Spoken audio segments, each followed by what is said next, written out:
శుభకార్యాలకు పూజార్ల కోసం వెతుకుతున్నారా? పూజారీస్.com లో అతి తక్కువ ధరలకే పూజార్లను ముందే బుక్ చేసుకోండి. వెంటనే కాల్ చేయండి.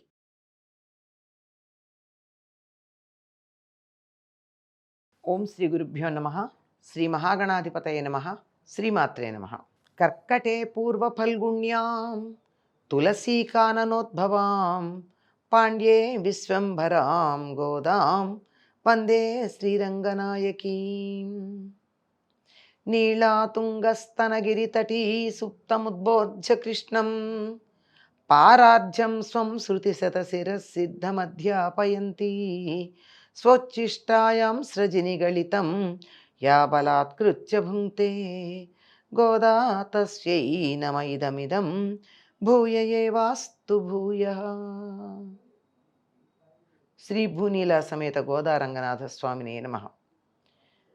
அம்பரமே தண்ணீரே சோழே அறம் செய்யும் எம்பெருமான் நந்தகோபாலா எழுந்திராய் கொம்பனார்க்கெல்லாம் கொழுந்தே குலவிளக்கே எம்பெருமாட்டி யசோதாய் அயுராய் அம்பரமாடருத்தோங்கி உலகளந்த உம்பர்கோமானே உறங்கதெழுந்திராய் செம்போர்களலடி செல்வா பலதேவா உம்பியும் నీయుమురంగేలోరెంబావాయ్.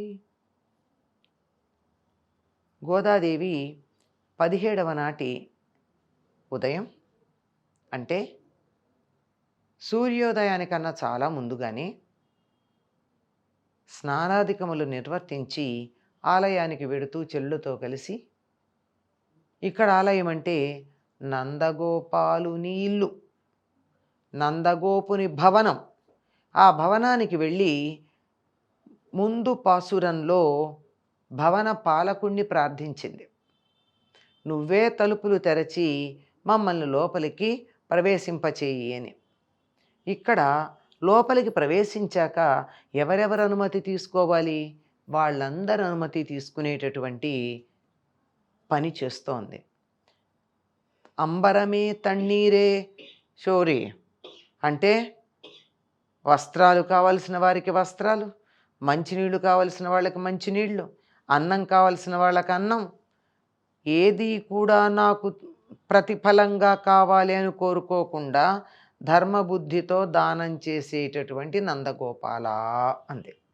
నందుడిని కీర్తిస్తోంది. ఒక నాయకుడైన వాడు, యజమాని అయినటువంటి వాడు ఎట్లా ఉండాలి అంటే, తన కింద పనిచేసేటటువంటి వారికి, తనను అనుసరించేటటువంటి వారికి ఎటువంటి ఇబ్బంది కలగకుండా వాళ్ళకి కావాల్సినవన్నీ అందుబాటులోకి తెస్తూ ఉండాలి.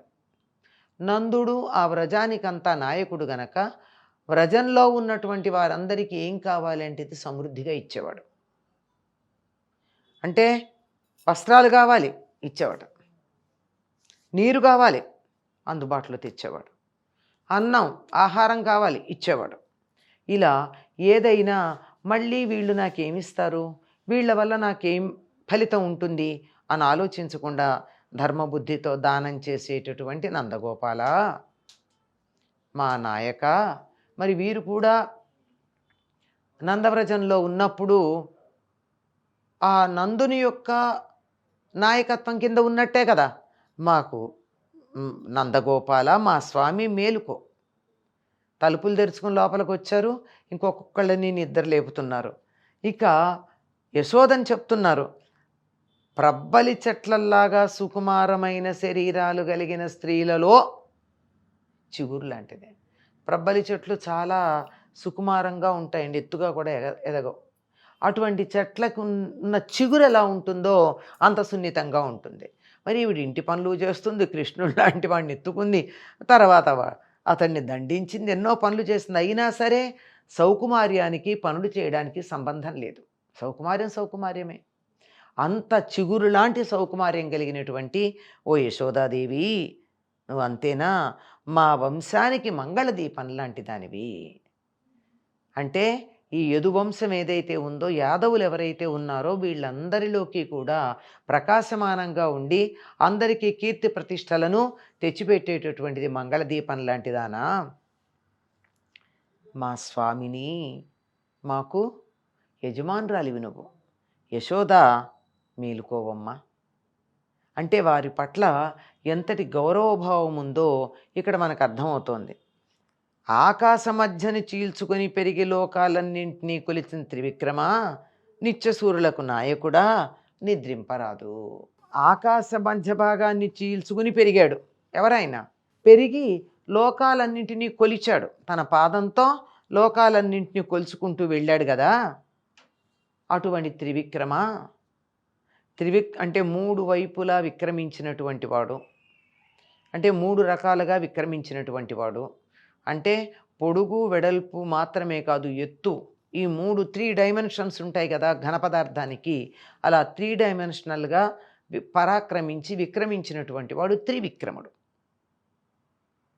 అటువంటి ఓ త్రివిక్రముడైనటువంటి శ్రీకృష్ణ, అంతేనా, నిత్యసూరులకు నాయకుడా.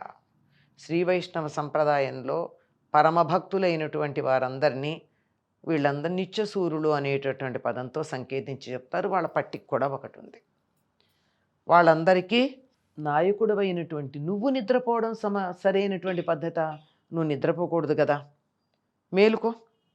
స్వచ్ఛమైన ఎర్రని బంగారంతో చేయబడిన కడియము కాలిని దాల్చిన బలరామ.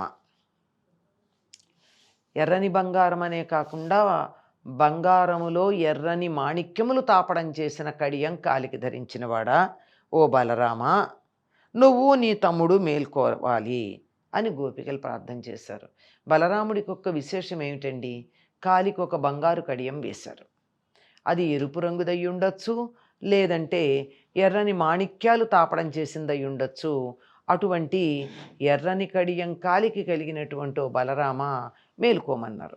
ఎందుకు ఈయన కాలికున్న కడియం గురించి చెప్పడం? 2 కాళ్ళకి 2 కడియాలు ఉన్నాయా అంటే ఒక కాలికే ఒక కడియం.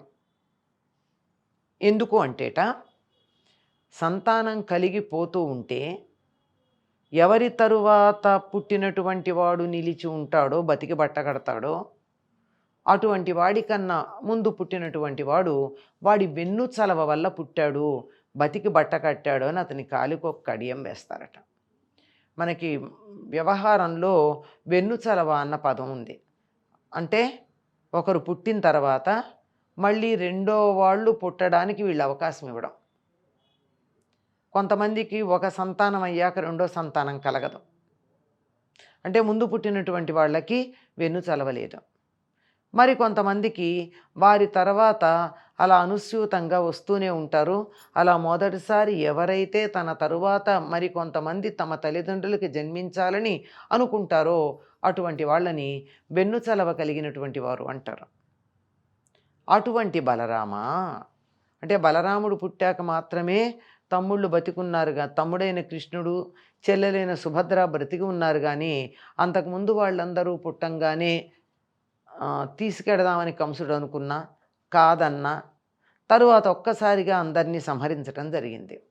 కనుక వెన్నుచలవ ఎవరికి ఉంది? బలరాముడికి మాత్రమే ఉంది. అలాంటి వెన్నుచలవ ఉంది అని చెప్పడానికి సంకేతంగా కాలికి మాణిక్యాలు తాపడం చేసినటువంటి కడియం వేస్తారు. అంటే నీ తమ్ముడు బతికి బట్ట కట్టడానికి కారణమై అతడి సంరక్షకుడవై ఉన్నటువంటి ఓ బలరామ, నువ్వు నీ తమ్ముడితో కలిసి మేలుకోవయ్యా అని గోపికలు ప్రార్థన చేశారట. అంటే ఇక్కడ ఎవరెవరిని లేపుతున్నారు? నిద్ర లేపుతున్నారు నందుణ్ణి. వాళ్ళందరికీ ఎవరికి ఏది కావాలంటే అది అన్నీ ఇవ్వగలిగినటువంటి నాయకత్వ లక్షణాలు కలిగిన నందుణ్ణి, సుకుమారి అయి తమ వంశానికి కీర్తి ప్రతిష్టలు తెచ్చిన దీపంలాగా ఉన్నటువంటి మంగళదీపంలాగా ఉన్న యశోదని, తమ్ముడు బతకడానికి కారణమైన వెన్నుచలవ కలిగినటువంటి బలరాముణ్ణి, అంతేకాకుండా లోకాలన్నింటినీ కొలిచినటువంటి వామనమూర్తి అయినటువంటి కృష్ణుణ్ణి అందరినీ నిద్ర లేపుతున్నారు. మీరందరూ మేల్కొనండి, ఉషస్సు వచ్చింది అని గోపికలు ప్రార్థిస్తూ ఉన్నారు. స్వచ్చిష్టమాలికా బంధగంధబంధురజిష్ణవే విష్ణు చిత్తతనూజాయై గోదాయై నిత్యమంగళం. స్వస్తి.